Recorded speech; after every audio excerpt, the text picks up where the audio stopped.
I've played a lot of games on the PS2. It was my second console that I ever owned, and during the era of Nintendo vs. Sony fanboys, I kind of bounced between the two by enjoying my Nintendo 64 and then playing games on my PS2. To date, I've beaten 48 out of the 4,000 titles on the system, and today I'm going to talk about 10 games that you should check out if you own a PS2, or if you want to sail the seven seas as a pirate of legend. Bear in mind, these are not the best by any means. I'm not going to give it that label because it's very subjective. These are just 10 games that gave me warm and fuzzies all around. Let's begin.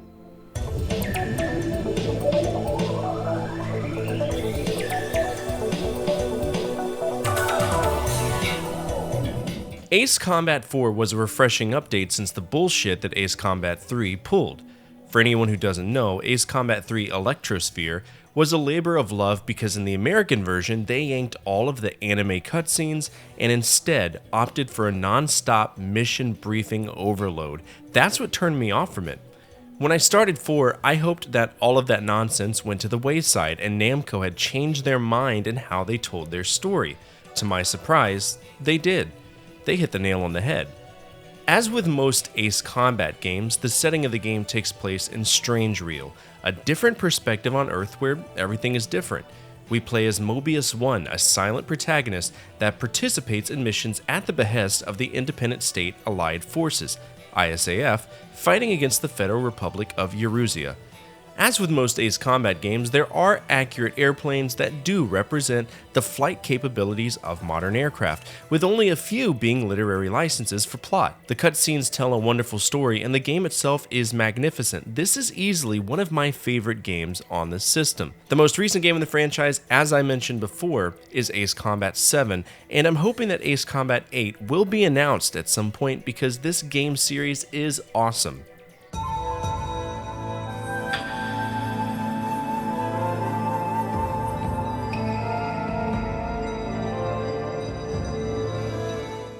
The first time I encountered this game was on a PlayStation Magazine demo disc, specifically issue 103.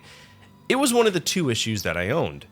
There were quite a few games on it: Black, Genji Dawn of Samurai, Ace Combat Zero, Commando Strike Force, but the one that stood out to me was Okami. Now, the studio that made Okami was Clover, and they were already well known because of the Beautiful Joe series, but I had never played any of them. I only knew of them.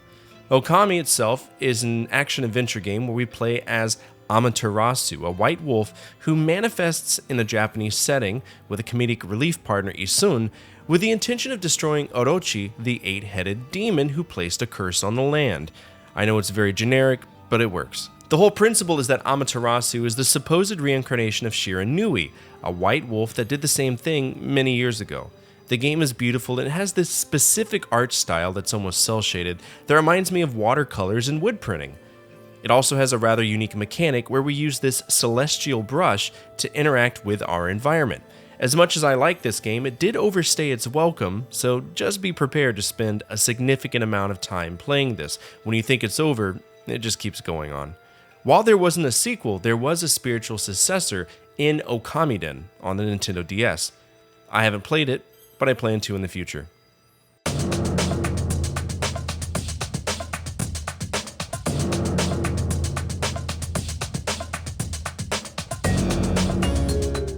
To me, there was a holy trinity of platformers on the PS2 that served as a golden standard. This trinity consists of Sly Cooper, Jak and Daxter, and Ratchet & Clank. They just complemented each other, and it always seemed like another entry was available once you finished the other. They were the definitive games on the PS2.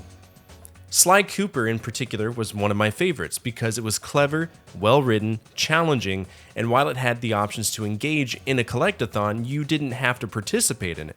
You could just simply play the game and enjoy doing what was required for the story. The whole principle of the story is that Sly Cooper belongs to a long dynasty of thieves throughout history, all of which designed specific thievery moves that were placed into a compendium known as the Thievius Raccoonus.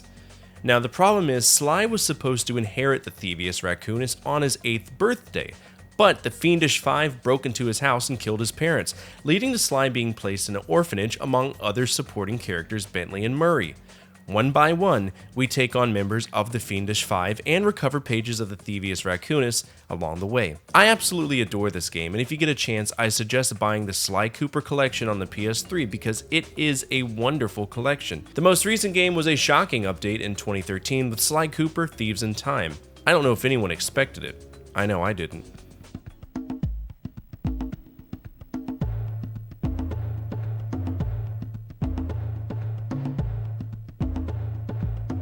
The second part of the Trinity, Jak and Daxter, played significantly different than Sly Cooper. Much like Sly, this game contained collectibles, but the only important one was the precursor orbs, which are required to progress through the game. The plot is simple: you're Jak, and you have a friend named Daxter, and you decide to go to Misty Island, where Daxter falls in dark eco and becomes an Ottsel. Because being an Ottsel isn't particularly fun, Jak and Daxter seek the village's chief to transform Daxter back into his usual self, but because Dark Eco is tremendously powerful, we have to travel to meet Gul Acheron. So that's what the game mainly consists of, going through different hub worlds to collect enough precursor orbs to get to the final area. This game is awesome, and compared to Jak 2, this game is well worth investing your time into it. Again, there is a Jak and Daxter collection on the PS3, I own it, and I would suggest you do too. These compilations, they're incredibly affordable, and when you get multiple games for the price of one, that's always a good time.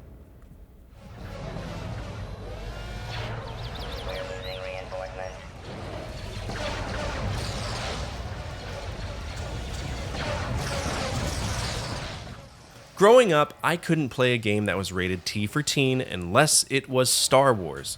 Our family was very much a Star Wars family.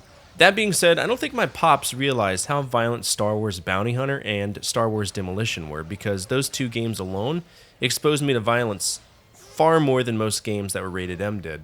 Anyway, around 2005, I bought Star Wars Battlefront with money I earned from cutting the neighbor's grass, and in my opinion, I had never played a third-person shooter that was so cutting-edge to me.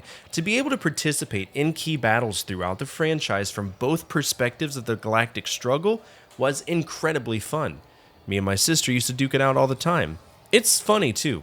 When people say, I love Star Wars Battlefront, it's kind of a litmus test to see which one they're talking about. Because as much as I enjoy EA's take on Battlefront, we didn't need DLC and microtransactions to be happy with Pandemic's version.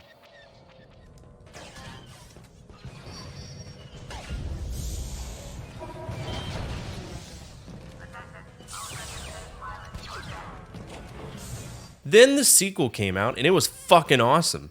This time we had space battles, and we were following the exploits of Vader's Fist, or the 501st, from their time as clone troopers, all the way until their transition to the Empire. Much like the previous games, it was so interesting to be dropped into the action of battles that we briefly saw in the films, or only heard about in literature. Plus, the Heroes Battle and Conquest modes offered tons of replayability. I was tremendously upset that Battlefront 3 was never released. And I was incredibly frustrated that when I worked at EA as a QA tester, that EA thought it was funny enough to keep a cutout of Star Wars Battlefront 3 as a trophy of them killing Pandemic Studios. I will never forgive them for that. Star Wars fans wanted Battlefront 3, and it never happened. Another casualty of Electronic Arts.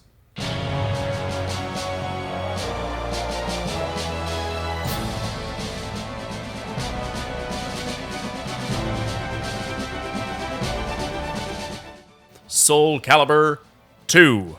It was the first game that I had ever played where you could use weapons, if we don't count Yoshimitsu using his blade in Tekken occasionally.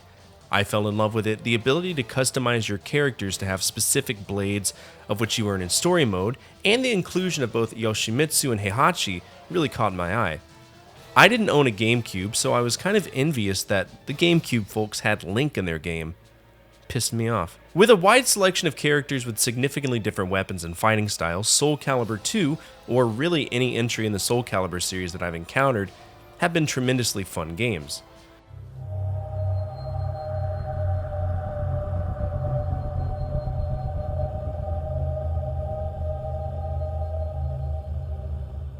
Zone of the Enders was given to me by one of my moderators, and I didn't know what to expect. I recognized the font and writing style to be Hideo Kojima's, so I was intrigued to check out the game and see what it was all about. Boy, let me tell you, this is probably the most fun I've had in a mech combat game ever. I've played MechWarrior, Robotech, Battletech, even Armored Core, but there's something special about Zone of the Enders. The combat is fluid, the graphics are incredible, and the story is appreciated because many of the other franchises that I mentioned mostly just had briefings compared to well-established storylines. Zone of the Enders is an amazing game, but feel free to skip the second game, Fist of Mars. It's a weird tactical RPG on the Game Boy Advance, and I've only dipped my toes into it. I'm all ready to give up on it.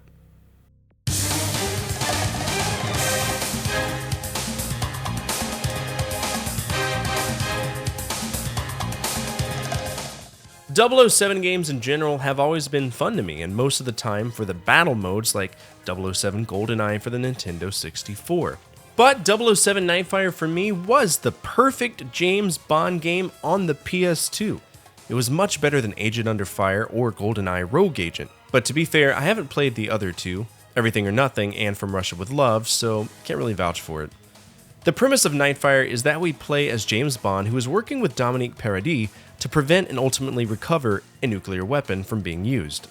That's all I'll say, because in some capacity this game is heavily plot-driven, even for a James Bond title. Eurocom did a wonderful job with this. The most recent game was .007 Legends, and again, I haven't played it, and there's a potential game coming out at some point in the near future called Project .007, but I don't know anything about it.